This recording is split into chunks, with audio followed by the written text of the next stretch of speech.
Hi and welcome to this video. In this one, we are going to talk about union types. Union types are used to combine multiple types together. And you might be thinking, we have already talked about something that does this. You've already talked about intersection types, which combine two types together.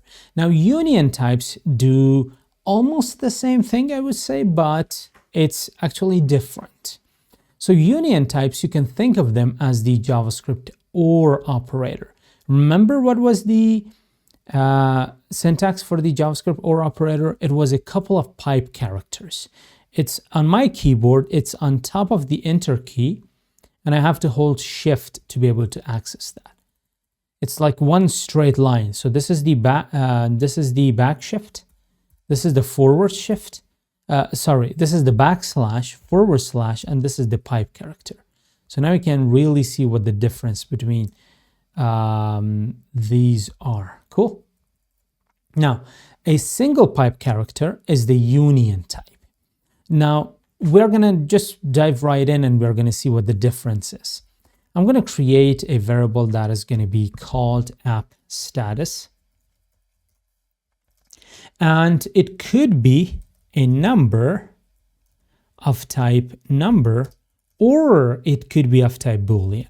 And I think I have already spoiled what the difference between the union type and intersection type is. So with the intersection type, the variable that receives that type, it has to include all the types included within the intersection, all the types intersecting together. But that's not the case with a union type.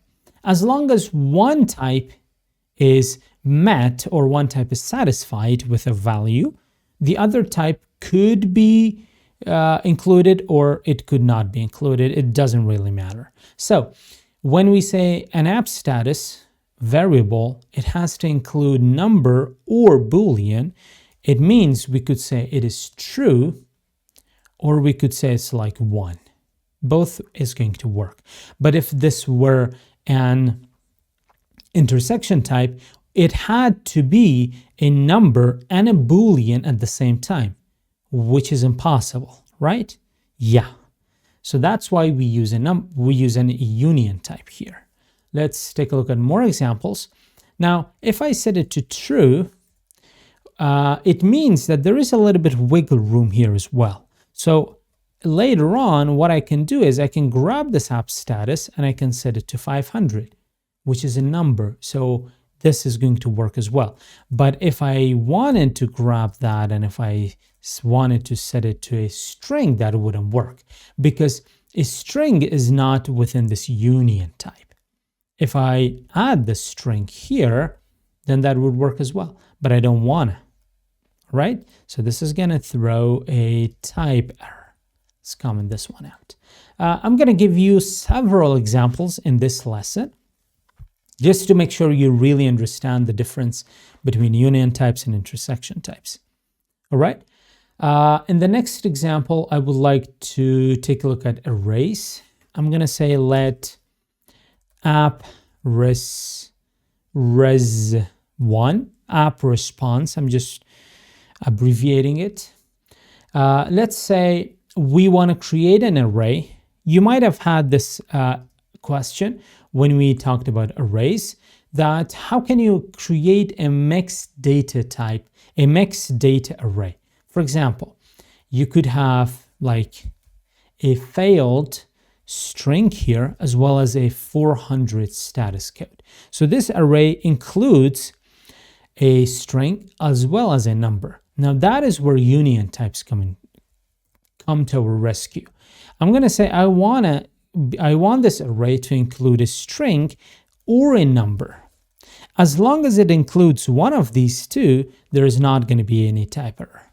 Now what it should be an array, and we should not forget the syntax. Now here is where it's going to get tricky. So that's why I'm going to zoom it in so you can really understand what I'm trying to convey. Now, if I put square brackets here, what does that mean? It means, what is the meaning of this type? So I'm going to explain this. It means that I have an array that could only include strings, or I could have a number, right? This is what the meaning of this type annotation is. So app response could either be an array of strings or it could be a number. That's why it is throwing an error here, because this array is neither a number nor an array of strings, because it holds a number. That's why it's not an array of strings. And because it's an array, it's not a number. That's why there is an error. Cool. So this throws an error, which means that this is incorrect. What happens if I add the syntax here? It's the same thing, but reverse. We are saying that this app response, it could be either a string or an array of numbers. But what is the value? The value is an array of mixed data type. It's a string and a number. So it doesn't satisfy, this value does not satisfy this type. Why? I just explained it. I could explain it again. Because this is a string and this is an array of numbers. And the only value that this variable can hold is either string or an array of numbers. But that's not what we want. What do we want? We want to tell this type that you should be an array first. So let me cut that. So we want to create an array. That's why we first create the syntax. And that's why in the previous lessons, I told you just first create the syntax, then specify what type of data you want to be included within that syntax. So if this is an object, you're first going to create the syntax, and then you're going to hit enter, then you're going to write the properties. If this is an array, first create the syntax and then come back one step and just type the data type you want to be included in that array. Now, it's of course easier to write the data type and then create the syntax, but it's a better practice to create the syntax and then write the data type. Now, I want to include string and number. So I could say string and number. Now, the issue is the same thing. It is going to be a string or an array of numbers. That's why we put the string and number within a group. And now this is going to be okay. Why? Because we are creating an array, but we are saying that this array could contain strings, or it could contain numbers, or it could contain both of them. That's what logical OR operator does in JavaScript, and that's exactly what it is doing in TypeScript, but for types, not for values, for types. Again, we created an array, and we said that this array could include a string, strings, or numbers, or it could include both of them. Cool. So that's that. Let's move forward. I'm going to write a few texts here. I'm not going to write. I'm just going to copy paste them from the other screen that I have open. And then I'm going to give you you can pause the video and try to recreate what just try to create it, convert this text into code, create a string or an array of numbers. So how are you going to create that? We have talked about all the possible combinations of that here, so we could just go ahead and create that. You can pause the video, create it, and then come back here and take a look at whether you've done a correct job or an incorrect one. I'm going to say app res2. So I want to create a string or an array of numbers. So or an array of numbers. Cool. This is how we can create that. So in here, I can say failed. It's going to work. Or I can just say 1 or 400. That's going to work as well. All right. So this is, let's move forward with some more examples. I'm going to uncomment those out. So next one is going to be, let's copy that. Let's put it right here. A number or an array of string. We talked about that as well. So let app res3, it's a number or an array of strings. You can see it's just a habit, create the data type, then the syntax for an array. So in here, I could say 400, or I could say, just close that. No, I can't say 400. If I say 400, yeah, I can say that, sorry.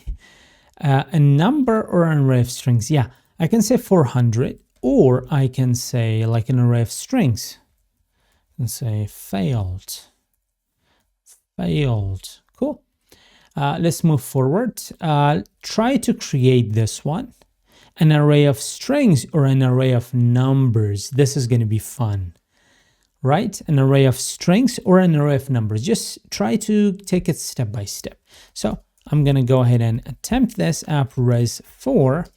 An array of strings, it requires an array. So I'm just going to give it the syntax. Strings. There we go, strings. Or wherever you see or, just provide the pipe character. And then an array of numbers. First provide the syntax and then the data type. Cool. So this could be 1, 2, 3. Or this could be a string of 1, 2, 3. And in both cases, it doesn't matter. But keep in mind, this cannot be 1, 2, 3, and then 1, 2, and 3. Not like this. Why? Because this is one single array that contains 2 data types. And nowhere in our type annotation we have specified that. We have said we want 2 distinct arrays. One array could be of type string, the other array could be of type number. But we have nowhere in this variable declaration have we specified that we want one array that could contain multiple data types. So this is going to be an error. All right. So this is another example. Let's move forward. And for the final example of this lesson, we're going to talk about objects and how we can use union types and objects. So let's create our trusty old type of product. And in here, I'm going to say the name is going to be of type string, but the price, now the price could be of type number or string. So I'm going to say string, pipe character, number. Why? Because if I provide that product for free, then what is the price of that? It is a string. It's not price 0. I just want to say it's price free for the sake of this example. Let course type annotated to that product, name Typescript, and price. Here is the fun part. It could be free, and you can see there is no error. Or it could be, let's create another course. Let's call this course 1 and call this course 2. And maybe JS is paid $10. Cool. That's it for this video. See you in the next one.